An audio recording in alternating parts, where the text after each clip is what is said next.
7h, 9h, Europe 1 matin. Nicolas Caro ce matin, alors après les pétards, vous nous parlez-vous de vers de terre? Merci cadeau. J'ai appris un truc fou. Si vous rassemblez tous les vers de terre sur une balance, leur masse est plus lourde que la masse totale des animaux terrestres, humains compris. Vous me direz, aucun intérêt de peser des vers de terre. D'ailleurs, on dit lombriques plutôt. Les lombriques qui digèrent et rejettent tous les jours l'équivalent de leur poids, 300 tonnes par hectare et par an. Ça donne le lombrimix, l'humus, la terre sur laquelle on marche. La terre, ce n'est qu'un grand tas d'excréments de lombriques en fait. Mais qu'est-ce que vous avez lu? Un essai sur les vers de terre donc? Pas du tout, un roman, celui de Gaspard Koenig, Humus, qui sort chez J'ai lu, donc format poche, l'histoire d'Arthur, un jeune garçon de bonne famille, et Kevin, fils d'ouvrier agricole. Les deux se rencontrent à AgroParisTech, la grande école des ingénieurs agronomes. Ils deviennent immédiatement amis, ils sont fascinés dès le premier cours par un vieux professeur qui leur explique ce que je viens de vous dire. C'est un spécialiste, le grand spécialiste des lombriques, et les deux garçons sont fascinés, ils se passionnent pour le sujet, et ils deviennent donc ingénieurs agronomes. Et ils vont mettre en pratique les leçons. Exactement, mais chacun à sa manière. Arthur, lui, le bourgeois, devient un néo-rural. Avec sa copine, il décide de mettre en pratique, mais en mettant lui-même les mains dans la terre et dans les ronces au début, surtout avec une philosophie du retour aux sources, au naturel, etc. Mais c'est très dur. Et Kevin, lui, se lance dans la révolution de l'engrais par les vers de terre, le lombricompostage, mais dans le monde des start-upers business, levée de fonds et tout le tout team, si bien qu'on a un effet de ciseau entre les deux personnages, de déclassement pour l'un, d'ascension sociale pour l'autre, et à quel prix? Et comment ces parcours changent les personnages? Gaspard Koenig procède un peu comme dans un laboratoire. Il met en place sa situation, ses personnages, et il voit où tout ça nous mène. Koenig est aussi philosophe. Là, c'est un roman à vrai, mais c'est aussi, en creux, une grande réflexion sur l'humain dans son système, les pieds dans la terre, dans l'humus.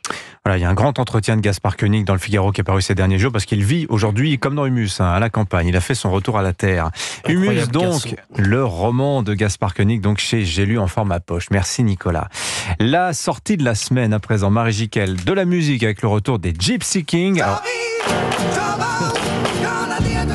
Alors ça c'est les classiques, mais il y a un nouveau disque, une tournée qui se passe, qui plus est dans les églises, et il se trouve que le fondateur des Gypsy, Chico, sort aussi ses mémoires aujourd'hui chez Robert Laffont, grosse actu Gypsy. Donc. Ah oui, sous le titre Chico, sous les étoiles gitanes, alors on découvre l'histoire personnelle et rocambolesque de Chico, son frère assassiné par erreur par le Mossad, son adoption par la communauté gitane et son amitié avec Brigitte Bardot, mais on y suit aussi l'étonnante trajectoire des Gypsy Kings, groupe sur lequel aucun producteur de musique ne misait.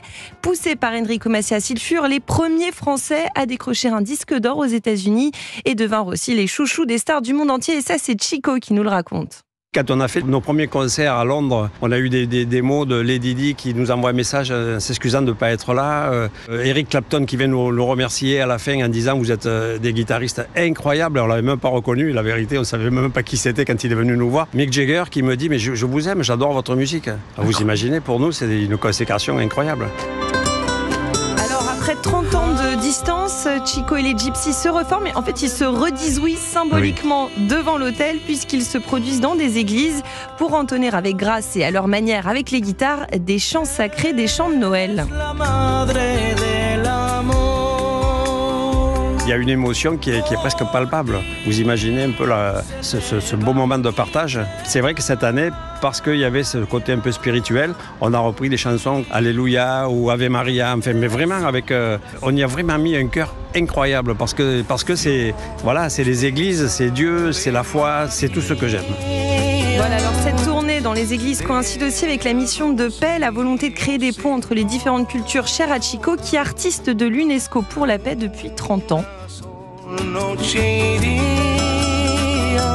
Alors je trouve pas le nouvel album des Gypsy là, je voulais le mettre dans ma playlist. Mais pour ça Noël. Sort le 8 novembre. Voilà. Soyez patient, Dimitri. Bon, et la tournée, Vous écoutez les anciens tubes. Jean, il est chaud à la réalisation sur les Gypsy Kings depuis tout à l'heure, il nous a tous mis. C'est sa bibliothèque personnelle, là, ce qu'on écoute.